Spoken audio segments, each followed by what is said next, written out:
Hello friend, हमारी आज की कहानी है बिन माँ के बच्चे का दर्द। जैसे जैसे रात का अंधेरा गहराता जा रहा था, प्रभास के दिलो दिमाग पर भी उसकी कालिमा छाती जा रही थी। सिगरेट सुलगाने के लिए उसने डिब्बा उठाया तो देखा बस एक ही सिगरेट बची थी। उसने गुस्से में डिब्बा दीवार पर दे मारा और बड़बड़ाया, अब मेरे जीवन में कभी सुबह नहीं आएगी, कभी नहीं। इस रात के साथ मैं भी मिट जाऊंगा। नशे में डूबे हुए अपने लड़खड़ाते हुए कदमों को किसी तरह घसीटकर वो कमरे में लगी हुई अपनी माँ की तस्वीर के पास गया और उसे उतार कर अपने सीने से लगाते हुए फूट फूट कर रो पड़ा। रोते रोते ही ना जाने कब उसकी आँख लग गई और उसका अचेतन मन उसे अतीत की यात्रा पर लेकर निकल गया। पापा पापा देखिए, मैंने अपनी कक्षा में प्रथम स्थान पाया।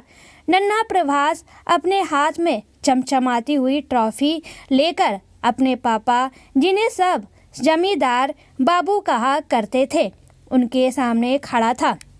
शाबाश, जाओ काका को बोलो अलमारी में ट्रॉफी सजा दे। जमींदार बाबू एक उड़ती हुई नज़र प्रभास पर डालकर बोले और फिर से अपने काम में व्यस्त हो गए। प्रभास को याद आया कैसे उसके सहपाठियों के माता पिता आज विद्यालय आए थे और उनके हाथों में ट्रॉफी मेडल देखकर उन्हें प्यार कर रहे थे। प्रभास की माँ इस दुनिया में नहीं थी। सब कहते थे वो भगवान जी के घर रहती है और पापा हमेशा अपने काम में ही व्यस्त रहते थे। बस घर का पुराना नौकर जिसे सब काका कहते थे वही प्रभास का ख्याल रखते थे और उसे प्यार देने की कोशिश करते थे। अपने पापा की बेरुखी से आहत प्रभास रोता हुआ घर में बने पूजा कक्ष में चला गया और भगवान की प्रतिमा के आगे रोता हुआ बोला, भगवान जी, आप मेरी माँ को अपने घर से इस घर में भेज दो ना। तभी उसे खोजते हुए काका वहाँ आए और किसी तरह उसे बहलाकर खाना खिलाने ले गए। खाना खाने के बाद प्रभास अपने बगीचे में चला गया, जहाँ उसके साथ पढ़ने वाली लाली, जो उसकी इकलौती दोस्त थी, उसका इंतजार कर रही थी। लाली और प्रभास हमेशा डॉक्टर मरीज का खेल खेलते थे, जिसमें प्रभास डॉक्टर बनता था। एक दिन खेलते हुए लाली ने अचानक पूछा, प्रभास, तू बड़ा होकर मुझसे शादी करेगा? लाली की बात पर प्रभास हंसता हुआ बोला, तू तो पढ़ाई में फिसड्डी है फिसड्डी, मैं तो अपने जैसे किसी डॉक्टर से शादी करूँगा। लाली ने कुछ नहीं कहा। खेल एक बार फिर शुरू हो गया। प्रभास के दादाजी इस गांव के जमींदार थे। हालांकि अब जमींदार खत्म हो चुकी थी, लेकिन फिर भी उनके पास काफ़ी संपत्ति, खेत खलियान थे, जिसमें उनके इकलौते बेटे प्रभास के पिता ने और इजाफा किया।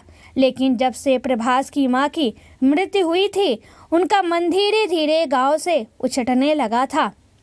आखिरकार उन्होंने शहर जाने का फैसला कर लिया। गांव की खेती बाड़ी की जिम्मेदारी अपने विश्वासी मुनीम को देकर उन्होंने शहर में नए व्यापार की नींव डाली और अपनी मेहनत से थोड़े ही वक्त में उसे ऊंचाइयों पर पहुंचा दिया। जहां एक तरफ उनका व्यापार फलता फूलता जा रहा था, वहीं दूसरी तरफ उनका इकलौता बेटा प्रभास उनके प्रेम और स्नेह के अभाव में मुरझाता जा रहा था। प्रभास शुरू से ही पढ़ने में बहुत अच्छा था। अब अपने अकेलेपन को दूर करने के लिए उसने स्वयं को और ज़्यादा किताबों में डुबा लिया था। एक तरफ ट्रॉफियों और मेडलों से उसका कमरा भरता जा रहा था, तो दूसरी तरफ उसका मासूम मन खाली होता जा रहा था। कभी कभी उसे लाली की बहुत याद आती थी। शहर जाने से पहले जब वो उससे मिलने गया, तब लाली देर तक उसका हाथ पकड़े रोती रही थी और बस एक ही बात कह रही थी, बड़े होकर यहाँ जरूर आना, मैं राह देखूंगी। उसकी बातें, उसकी शरारतें कुछ देर के लिए प्रभास की उदासी दूर कर देती थी। वक्त गुजरने के साथ लाली की यादें धुंधली होती गई और प्रभास की कोमल भावनाएं भी मिटती चली गई। अब मासूम से मुस्कुराते रहने वाले प्रभास की जगह था एक रूखा सूखा, हर वक्त गुस्से में खोया हुआ एक लड़का, जो स्वयं अपने लिए भी अजनबी हो चला था। लेकिन एक चीज़ आज भी पहले जैसी थी, पढ़ाई में प्रभास की लगन उसका सपना था। 12वीं के बाद मेडिकल प्रवेश परीक्षा उत्तीर्ण करके डॉक्टर बनने का उसने सुना था। उसकी माँ गांव में सही वक्त पर डॉक्टर न मिल पाने के अभाव में ही उसे छोड़कर चली गई थी। 12वीं पूरी करने के बाद जब प्रभास ने मेडिकल की प्रवेश परीक्षा देने की अपनी इच्छा जमींदार बाबू के आगे रखी तो स्पष्ट शब्दों में इनकार करते हुए वो बोले, तुम सिर्फ बिजनेस मैनेजमेंट की पढ़ाई करोगे प्रभास? आखिर ये इतना बड़ा व्यापार मैंने किसके लिए खड़ा किया है, इसे तुम्हें ही संभालना है। हमेशा की तरह बिना प्रभास की बातें सुने अपना फैसला बताकर जमींदार बाबू जा चुके थे। पीछे रह गया था अपने टूटे हुए सपनों के टुकड़े समेटता अकेला प्रभास। वो जानता था जमींदार बाबू के आगे जिद करने का कोई नतीजा नहीं निकलने वाला है और न ही उसके अंदर घर छोड़कर कहीं जाने का साहस था। मन मार कर उसने जमींदार बाबू की पसंद के विषयों के साथ स्नातक में दाखिला ले लिया, लेकिन चाहकर भी अब उसका मन पढ़ाई में नहीं लग पाता था। अब तक जिस प्रभास की गिनती कक्षा की होनहार छात्रों में होती थी, अब वो महज साधारण विद्यार्थी बनकर रह गया था।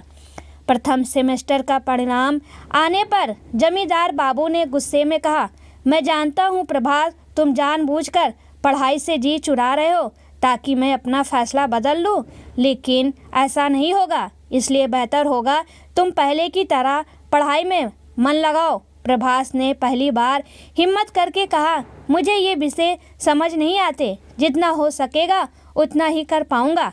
जमींदार बाबू गुस्से में वहां से चले गए। अगली परीक्षाओं में प्रभास के परिणाम में थोड़ा सुधार हुआ, लेकिन पहले वाला प्रभास लौट नहीं सका। स्नातक के बाद प्रभास ने किसी तरह मैनेजमेंट में मास्टर डिग्री भी ले ली, लेकिन उसके लिए ये डिग्री सिर्फ नाम की ही थी, जिसमें उसकी कोई रुचि नहीं थी। जमींदार बाबू ने अब प्रभास को अपने साथ दफ्तर ले जाना शुरू कर दिया था ताकि वो काम सीख सके, लेकिन प्रभास काम में ध्यान देने की जगह अपने केबिन में बैठे बैठे बस सिगरेट के छल्ले बनाता रहता था। इसी तरह 2 वर्ष गुजर चुके थे। आखिरकार प्रभास के रवैये से तंग आकर जमींदार बाबू बोले, मैं सब समझ रहा हूँ प्रभास, तुम ये सब मुझे परेशान करने के लिए कर रहे हो। अगर तुम्हारी यही मर्जी है तो ठीक है, तुम हमारे गांव वाले घर पर चले जाओ। यहाँ के काम में तो तुम्हारा मन लगता नहीं है, वहीं जाकर खेती बाड़ी में मन लगाओ और जब अपनी गलती का एहसास हो जाए तब अपनी विरासत संभालने आ जाना। जमींदार बाबू की इस बात में इतनी कड़वाहट थी कि आज प्रभास अपने आंसू नहीं रोक सका था। अपनी माँ की तस्वीर सीने से लगाए बेसुध सा सोया हुआ था। सुबह की किरणों के साथ प्रभास वर्तमान में लौटा। चाय के साथ ही काका उसके लिए गांव जाने वाली ट्रेन की टिकट लेकर आए थे। काका बोले, बेटा, मैंने जमींदार बाबू से बहुत कहा कि मुझे भी तुम्हारे साथ जाने दे, पर उन्होंने मना कर दिया। अपना ख्याल रखना बेटा। काका की बात का मान रखकर खाना वक्त पे खाना और ज़्यादा नशा नहीं करना। काका से दूर करने के जमींदार बाबू के फैसले से प्रभास का गुस्सा चरम पर पहुंच गया था, लेकिन उसने कुछ नहीं कहा। ट्रेन का वक्त दोपहर का था, जो रात तक उसे उसके गांव पहुंचा देने वाली थी। ट्रेन में बैठकर प्रभास गांव में बीते हुए दिनों को याद करने लगा। इन यादों में बहुत वक्त के बाद लाली की हल्की सी छवि उभरी। जाते ही मिलूंगा उससे, अब तो कितनी बड़ी हो गई होगी, शायद शादी भी हो चुकी होगी। प्रभास स्वयं से ही बातें कर रहा था। जब वो गांव पहुंचा तब रात के 8 बज चुके थे। गांव में सन्नाटा पसरा हुआ था। ओह, यहाँ तो सब लोग 8 बजे ही घर के अंदर चले जाते हैं। ऐसे में किसी के घर जाना उचित नहीं होगा। सोचता हुआ प्रभास अपनी हवेली में चला गया। हवेली में नौकरों ने उसके रहने का सारा प्रबंध कर दिया था। बरसों बाद अपने पुराने कमरे में आकर प्रभास को अपनापन सा महसूस हो रहा था। आज सोने के लिए उसे विशेष जतन नहीं करना पड़ा। शीघ्र ही वो नींद के झोंकों में डूब गया। सुबह जब प्रभास की आँख खुली तब उसका मन बहुत हल्का महसूस हो रहा था। उसने घड़ी पर नज़र डाली तो 10 बज रहे थे। ओ, आज तो देर तक सोता रह गया। अब जल्दी से चलकर उस पगली की खबर लेनी चाहिए। पता नहीं मुझे पहचानेगी भी या नहीं। प्रभास लाली के बारे में सोचता जा रहा था। जल्दी से तैयार होकर उसने मुनीम जी से लाली के घर का पता कंफर्म किया और उस तरफ चल पड़ा। वहां पहुंचकर उसकी मुलाकात लाली के माता पिता से हुई। उन्हें अपना परिचय देकर जब प्रभास ने लाली के विषय में पूछा तो उन्होंने कहा वो अस्पताल गई है। इससे पहले कि वो आगे कुछ कहते, प्रभास अस्पताल की दिशा पूछकर वहां के लिए निकल गया। हे भगवान, वो बीमार है क्या? अस्पताल क्यों गई है इतनी सुबह? और उसके माता पिता कैसे हैं जो उसे अकेला भेज दिया? अनेकों विचार उसके मन में घूमड़ रहे थे। अस्पताल पहुंचने पर जब वहां उसे कोई नहीं दिखा तो वो लाली को खोजता हुआ डॉक्टर के कक्ष में पहुंच गया, जहां एक महिला डॉक्टर बैठी थी। प्रभास को देखकर डॉक्टर बोली, लाइए पर्ची दीजिए और बताइए क्या तकलीफ है आपको? जी, वो मुझे लाली से मिलना है। उसके घर से पता चला है वो अस्पताल आई है, पर यहाँ तो कोई नज़र ही नहीं आ रहा है। आप बता सकती हैं उसे क्या बीमारी है और वो कहाँ है? प्रभास बोला। डॉक्टर ने प्रभास को बैठने का इशारा करते हुए कहा, लाली बीमार नहीं है, वो यहाँ काम करती है। काम यहाँ?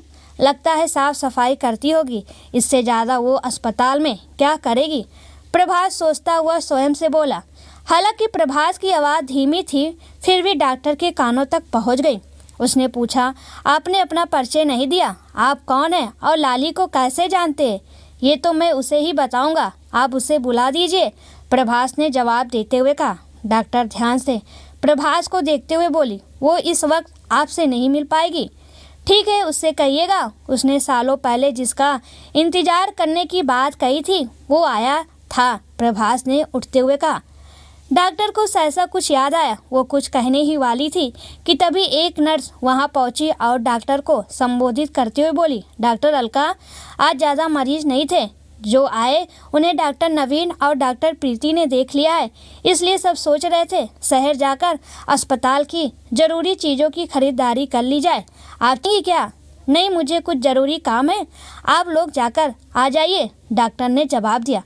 नर्स के मुंह से डॉक्टर का नाम सुनकर प्रभास कुछ याद करने लगा। तभी गांव के सरपंच जी एक सज्जन के साथ वहां आए और बोले, अरे लाली बिटिया, इनसे मिलो, ये तुम्हारे अस्पताल में दवाखाना खोलने के लिए तैयार हैं, तुम इनसे बात करके सब समझ लो।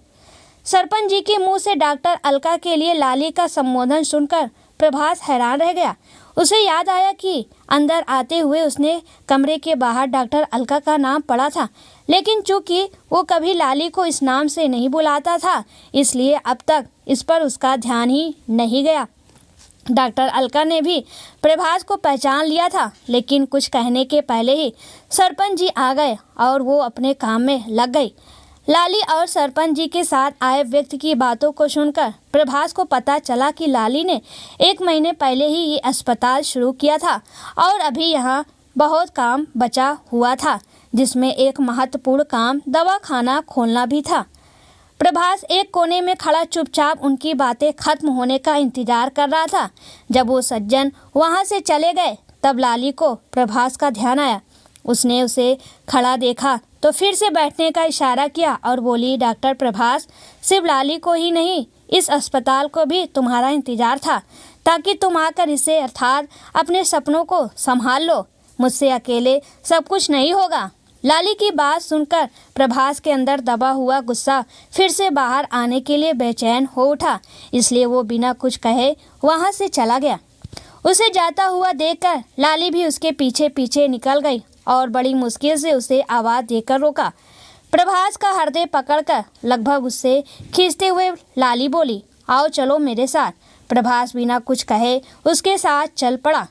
लाली उसे लेकर गांव के तालाब के पास पहुंची, जहां दोनों बचपन में अपना ज़्यादातर वक्त बिताते थे। वहां पहुंचकर अपनी जगह पर बैठते हुए प्रभास बोला, तुम्हें ये जगह अभी याद है? सब याद है मुझे, लेकिन ये वाला प्रभास याद नहीं मुझे, जो आज इतने वर्षों के बाद मुझे देखकर भी मुस्कुरा नहीं रहा। इस प्रभास की आंखों में तो मुझे गुस्सा और दर्द नजर आ रहा है, लाली ने प्रभास की तरफ देखते हुए कहा। प्रभास धीमी आवाज में बोला, तुम्हें जो प्रभास याद है वो तो कब का मर चुका है। मरे हुए लोग कभी वापस नहीं आते। लाली कहते कहते प्रभास बिलक कर रो पड़ा। लाली ने उसे रोने दिया, बस उसके हाथों को अपने हाथों में थामे रखा। जी भर के रो लेने के बाद प्रभास का मन कुछ हल्का हो गया था। उसने स्वयं को संयत किया और बोला, तुम भी क्या सोच रही होगी कि ये कैसा लड़का है। प्रभास आगे कुछ कहता कि लाली ने उसके होठों पर हाथ रखते हुए कहा, मैं कुछ नहीं सोच रही हूँ, हम दोस्त हैं प्रभास, अब भी एक दूसरे से अपना दिल का दर्द बांट सकते हैं। अच्छा छोड़ो ये सब बातें बाद में, पहले ये बताओ कि कक्षा की सबसे फिसड्डी लड़की डॉक्टर कैसे बन गई। और मैं तो सोच रहा था कि अब तक तुम्हारी शादी भी हो चुकी होगी। बचपन की तरह लाली की चोटी खींचते हुए प्रभास बोला। लाली ने बिना नजरें चुराए प्रभास की आंखों में देखते हुए कहा, किसी ने कहा था मुझसे कि वो सिर्फ डॉक्टर से शादी करेगा, तो ये शर्त तो पूरी करनी ही थी। उसके आने से पहले मैं शादी कैसे कर लेती। लाली की बात सुनकर सहसा प्रभास उठ खड़ा हुआ और बोला, अच्छा अभी मैं चलता हूँ, बाद में मिलते हैं। लाली उसे जाता हुआ देखती रह गई। प्रभास की हालत उसे बेचैन कर रही थी। अस्पताल के काम खत्म करने के बाद वो सीधे प्रभास की हवेली पहुंची। प्रभास अपने कमरे में लेटा लेटा सिगरेट पी रहा था। लाली ने उसके हाथ से सिगरेट छीनते हुए कहा, ये कब से शुरू कर दिया, और उसे बुझाकर एक तरफ फेंक दिया। न जाने क्यों दोबारा सिगरेट उठाने की प्रभास की हिम्मत नहीं हुई। उसने लाली के सवालों को टालने की बहुत कोशिश की, लेकिन उसकी एक ना चली। हार कर प्रभास ने लाली को अपने अब तक के जीवन के बारे में सब कुछ बता दिया। कितना कुछ सहा था प्रभास ने, यह सोचकर लाली की भी आंखें छलक उठी।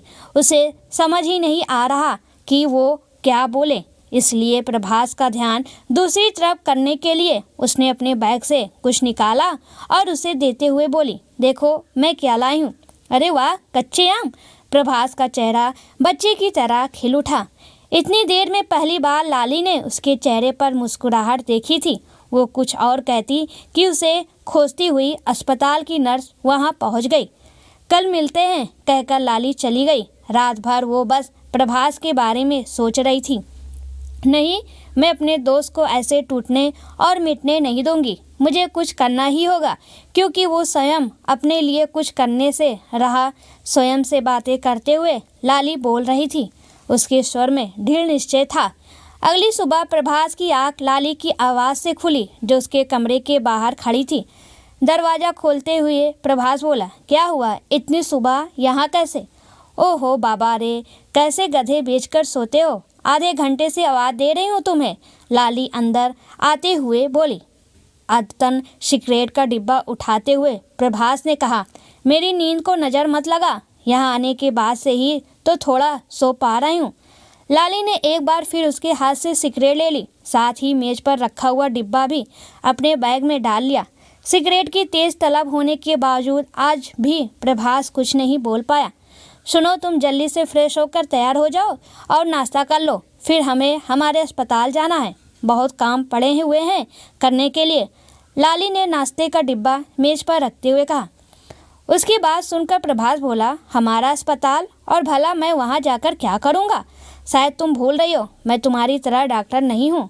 लाली सहजता से बोली, मैं कुछ नहीं भूली हूँ, और वो अस्पताल हमारा ही है, हमारा ही था हमेशा से, बचपन से, जब से तुम्हारी आंखों ने उसका सपना देखा था। अब चलो जल्दी करो। प्रभास जानता था बातों में वो लाली से नहीं जीत पाएगा, इसलिए चुपचाप तैयार होने चल पड़ा। लाली उसे लेकर अब अस्पताल पहुंची। तब अस्पताल के बाकी लोग भी आ चुके थे, जिनमें डॉक्टर प्रीति, डॉक्टर नवीन, सिस्टर आशा, सिस्टर नेहा, कंपाउंडर जीवन और सफाई कर्मी मीना तथा राजू शामिल थे। लाली ने सबसे प्रभास का परिचय कराते हुए कहा, ये है मिस्टर प्रभास, आज से इस अस्पताल का मैनेजमेंट यही देखेंगे, तो आप सब ने अस्पताल को सुचारू रूप से चलाने के लिए जो योजनाएं बनाई हैं उसके बारे में इनसे विचार विमर्श कर लीजिए। मेरे साथ के कमरे में ही फ़िलहाल मैंने इनका केबिन बना दिया है। सबने तालियों के साथ प्रभास का स्वागत किया और अपने अपने पेपर्स लेने अपने केबिन में चले गए। उनके जाने के बाद प्रभास ने गुस्से में लाली से कहा, लाली ये क्या मजाक है? मैं तुमसे कुछ बोल नहीं रहा हूँ। इसका अर्थ ये नहीं है कि तुम मनमानी करती जाओ। प्रभास का हाथ पकड़कर उसे उसके केबिन की तरफ ले जाती हुई लाली बोली, पहले मेरी बात सुन लो, अगर तब भी गुस्सा शांत न हो तो चले जाना। प्रभास चुपचाप सामने रखी कुर्सी पर बैठ गया। तब लाली ने फिर कहा, याद है तुम्हें बचपन की वो बात जब तुमने कहा था कि तुम किसी डॉक्टर से शादी करोगे? हालांकि वो सब हमारा बचपना था, लेकिन फिर भी जिस दिन तुम गांव छोड़कर गए ना, जाने क्यों मैंने उसी दिन तय कर लिया कि चाहे कुछ भी हो जाए मैं डॉक्टर ही बनूंगी, और मैंने स्वयं को पढ़ाई में झोंक दिया। तुम बड़े होकर गांव में अस्पताल शुरू करना चाहते थे, इसलिए जैसे ही मेरी डिग्री पूरी हुई अपने कुछ साथियों के साथ मिलकर मैंने इस अस्पताल की नींव रखी। कहीं ना कहीं मेरे अंतर्मन को भरोसा था कि तुम जरूर आओगे, और तब मैं तुम्हें उपहार में ये अस्पताल देना चाहती थी। लेकिन प्रभात, सच तो यह है कि हमने अस्पताल की नींव तो रख दी है, लेकिन आज महीना बीतने के बाद भी हम इसे ढंग से व्यवस्थित नहीं कर पाए हैं। जैसे ही पता चला कि तुमने मैनेजमेंट की पढ़ाई की है, ऐसा लगा जैसे इस अस्पताल की भी समस्या दूर हो गई और तुम्हारा भी, और तुम दोनों समस्या मुक्त, मतलब मैं भी चिंता मुक्त। तुमने ये कैसे सोच लिया कि जैसे तैसे मैनेजमेंट की डिग्री पूरा करने वाला ये फिसड्डी इंसान तुम्हारे काम आ सकेगा, और ये भी कि ये काम मेरी समस्याएं, मेरी तकलीफ़ें ख़त्म कर देगा? प्रभास ने लाली की तरफ देखते हुए पूछा। लाली ने बिना किसी हिचक के कहा, पहली बात की कागज़ पर छपे हुए कुछ नंबर मेरे दोस्त की प्रतिभा की पहचान नहीं हो सकते। मेरा दोस्त कितना काबिल है उसके लिए मुझे किसी प्रमाण की कोई आवश्यकता नहीं है। और दूसरी बात ये कि ईश्वर हमें हमारे सपनों को पूरा करने का एक ना एक अवसर ज़रूर देते हैं। तो क्या हुआ कि तुम डॉक्टर नहीं बन पाए, लेकिन इस अस्पताल का प्रबंधक संभाल कर इसे गांव वालों के लिए और सुविधाजनक बनाकर भी तुम अपना सपना पूरा कर सकते हो, अपनी माँ को श्रद्धांजलि दे सकते हो। क्या अब भी तुम्हें नहीं लगता कि मैंने जो सोचा सही सोचा? लेकिन अब मुझे स्वयं पर भरोसा नहीं रहा। मुझे नहीं लगता मैं तुम्हारी उम्मीदों पर खरा उतरा पाऊंगा। प्रभास के स्वर में उदासी था। लाली ने अपना हाथ उसकी तरफ बढ़ाते हुए कहा, मेरे भरोसे पर भरोसा करो और उठो, अपना दायित्व संभालो, तुम कर लोगे, मैं जानती हूँ। लाली की इस बात का प्रभाव पर सकारात्मक असर हुआ। सभी लोगों के साथ मिलकर वो अस्पताल के काम में जुट गया। जो लगन और मेहनत प्रभास की पहचान थी वो एक बार फिर से लौटने लगी थी। प्रभास और सभी लोगों के सहयोग से अस्पताल को सरकारी मान्यता मिलने के साथ साथ एक ही छत के नीचे प्रत्येक विभाग के विशेषज्ञ डॉक्टरों की उपलब्धता के साथ ही तमाम तरह के जांच, कुछ बड़े ऑपरेशन, दवाखाने में हर तरह की दवा की उपलब्धता और सरकार की तरफ से ज़रूरतमंद लोगों को मिलने वाली चिकित्सीय सहायता भी अस्पताल में सहज सुलभ हो चुकी थी। आसपास के गांवों से भी लोग चिकित्सा के लिए इस अस्पताल में पहुंचने लगे थे। एक फुर्सत की शाम तालाब के किनारे बैठे हुए प्रभास ने लाली से कहा, तुमने ठीक ही कहा था, ईश्वर हमें हमारे सपने को पूरा करने का एक अवसर जरूर देते हैं। मैं तो अपनी पहचान भूल चुका था, स्वयं को भूल चुका था, लेकिन तुमने मुझे याद रखा, मेरे सपनों को याद रखा और मुझे भी फिर से याद दिलाकर एक बार फिर स्वयं से मिलवा दिया। मर चुके प्रभास को डॉक्टरी में निपुण अपने हाथों से तुमने फिर से जिंदगी दे दी, डॉक्टर अलका। लाली बनावटी गुस्सा दिखाते हुए बोली, ये डॉक्टर अलका कौन है? सौतन है क्या मेरी? मैं तो तुम्हारी लाली हूँ। उसकी बात पर हंसते हुए प्रभास ने कहा, अच्छा तो ये भी तुमने स्वयं ही तय कर लिया कि मैं तुमसे ही शादी करूँगा? और क्या, बस एक तुम्हारी खातिर दिन रात किताबों में आंखें फोड़ी हैं मैंने। अब अगर तुमने किसी और के बारे में सोचा भी तो? लाली ने कहा। तो क्या? प्रभास ने चुहल की। तो मैं रो रो कर अपनी जान दे दूंगी, लाली बोली। प्रभास ने सहसा उसके ओठों पर एक चपत लगाई और कहा, चुप, मरे तुम्हारे दुश्मन। कुछ देर तक दोनों खामोश रहे, फिर सहसा कुछ सोचकर प्रभास बोला, अच्छा अब जब तुमने स्वयं को मुझ पर थोप ही दिया है तो मैं बेचारा मजबूर इंसान कर भी क्या सकता हूँ। कम से कम मेरी सिगरेट की डिब्बी तो मुझे लौटा दो, वो तो अपनी मर्जी से इस्तेमाल कर लूँ। बिल्कुल नहीं, मैं तुम्हें कभी सिगरेट छूने भी नहीं दूंगी। अब बस मेरी मर्जी चलेगी, समझे? लाली ने अधिकार पूर्वक कहा। प्रभास मुस्कुराते हुए बोला, मेरा पागल दिल तो उसी दिन से तुम्हारा गुलाम बन गया था जब तुमने मेरे कमरे में मेरे हाथ से सिगरेट छीनी थी और अगले दिन डिब्बा भी उठाकर ले गई थी। बाजार में नज़र पड़ने पर भी आज तक दोबारा खरीदने की हिम्मत नहीं जुटा सका। ओहो, रौबदार जमींदार बाबू के वारिस तो भीगी बिल्ली निकले, से ये राज किसी से कहना नहीं। लाली खिलखिलाकर हंस पड़ी। अचानक से जमींदार बाबू की जिक्र सुनकर प्रभास उदास हो उठा। लाली ने उसकी तरफ देखते हुए कहा, प्रभास, अपनी दोस्त की एक बात मान लो, जमींदार बाबू और अपने बीच की कड़वाहट मिटा दो। आखिर वो पिता हैं तुम्हारे, उन्हें तुम्हारी ज़रूरत है, और जब मुझे उनकी ज़रूरत थी तब वो कहाँ थे? प्रभास के स्वर में फिर से आक्रोश था। जो बीत गया उसे बदला नहीं जा सकता प्रभास, लेकिन जो आज है और जो आने वाला है उसे संवारा जा सकता है। प्रेम से, अपनेपन से एक कदम उनकी तरफ बढ़ाकर देखो, मेरी खातिर, अपनी अगली पीढ़ी की खातिर। मैं नहीं चाहती कि अतीत की तरह तुम आगे आने वाले दिनों को भी किसी अफसोस के साथ जियो, लाली ने कहा। उसकी बात मानकर प्रभास ने अपना फ़ोन निकाला और जमींदार बाबू को फ़ोन लगाया। आज लगभग 1 वर्ष के बाद जमींदार बाबू ने अपने बेटे की आवाज़ सुनी थी। हमेशा कठोरता के आवरण में घिरे हुए जमींदार बाबू प्रभास की आवाज़ सुनकर स्वयं को रोक नहीं सके और फ़ोन पर ही फूट फूट कर रो पड़े। इधर प्रभास की आंखों में भी आंसू थे।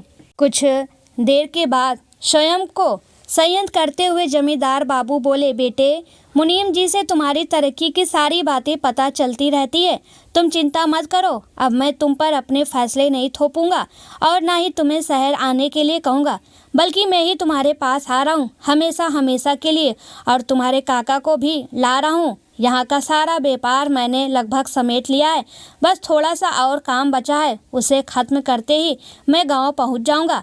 तुम्हारे यहाँ से जाने के बाद धीरे धीरे मैं ये समझ पाया कि खुश रहने के लिए अथाह संपत्ति की नहीं, अपनों की ज़रूरत होती है। उनकी और उनकी इच्छाओं की कद्र करने की ज़रूरत होती है। बेटे, जो मेरी वजह से तुमसे छीन गया वो मैं तुम्हें नहीं लौटा सकता, बस माफ़ी ही मांग सकता हूँ। एक चीज़ आप अभी भी लौटा सकते हैं, मेरे हिस्से का खोया हुआ प्यार का, पापा का प्यार दुलार। जल्दी आ जाइए पापा, मैं आपका इंतज़ार कर रहा हूँ। प्रभास के स्वर में बचपन वाला उल्लास छलक उठा। काका भी प्रभास से बात करते हुए भावुक हो गए थे। जब से प्रभास यहाँ आया था उसने गुस्से में उनसे भी बात नहीं की थी कि वो उसके साथ क्यों नहीं आए। आखिर वो भी जमींदार बाबू के ही पक्ष में रहे। प्रभास के फ़ोन रखने के बाद लाली ने अपने बैग से एक लिफाफा निकालकर उसके हाथ में रखा। अब ये क्या है? ये मत कहना कि तुमने अभी से हमारे हनीमून की टिकट भी करवा ली, क्योंकि अगली पीढ़ी की भी योजना बनाने लगी हो तुम तो, प्रभास ने लाली को छेड़ते हुए कहा। पहले खोल कर तो देखो, मैं अभी गंभीर हूँ, लाली गंभीरता दिखाने की कोशिश करती हुए बोली। ओहो, मैडम गंभीर भी होती हैं, आज पता चला मुझे तो, कहते हुए जब प्रभास ने लिफाफा खोला तो उसमें UGC नेट की प्रवेश परीक्षा का फॉर्म था। उसे देखकर प्रभास ने हैरानी से पूछा, ये क्यों लाई हो? वो क्या है ना कि मैं तो बस डॉक्टर से ही शादी करूंगी ना, सही MBBS वाला PhD वाला भी चलेगा, लाली ने हंसकर कहा। चलो ठीक है, तुम्हारी ये मनमानी भी मान ली, लेकिन अब ये मत कह देना कि PhD लाकर मेरे हाथ में रखोगे तभी फेरे लूँगी, क्योंकि अब ये प्रभास अपनी खुशियों के लिए और इंतज़ार नहीं कर सकता। लाली को अपनी तरफ खींचते हुए प्रभास बोला। लाली बिना कुछ कहे बस उसकी बाहों में सिमट गई। अगले महीने जमींदार बाबू भी गांव आ गए। आते ही उन्होंने लाली के घर जाकर उसका और प्रभास का विवाह तय कर दिया। विवाह की शहनाइयों ने पिता पुत्र के रिश्ते में बस गई खामोशी को प्यार के बोलों से पाट दिया। वक्त पंख लगाकर उड़ता चला गया। आज अस्पताल की 3री वर्षगांठ थी। इस अवसर पर लाली ने अस्पताल के लिए नया साइन बोर्ड बनवाया था, जिस पर अस्पताल प्रबंधक के रूप में डॉक्टर प्रभास का नाम जगमगा रहा था। नए बोर्ड को देखकर जमींदार बाबू की आंखों में भी खुशी के आंसू थे। लाली का हाथ थामे अस्पताल में प्रवेश करते हुए प्रभास के मन में अब न कोई शिकायत बची थी, न टूटे हुए सपनों का दर्द। उसकी लाली ने अपनी समझदारी से न सिर्फ उसे सही दिशा दिखाई थी, बल्कि अपने स्नेह और अपनेपन से उसके अधूरेपन को भी पूरा कर दिया था। मंच पर मुख्य अतिथियों के साथ मौजूद डॉक्टर अलका और डॉक्टर प्रभास की जोड़ी मित्रता और प्रेम की नई परिभाषा गढ़ने में सफल होकर एक अलग ही आभा से प्रकाशमान हो रही थी।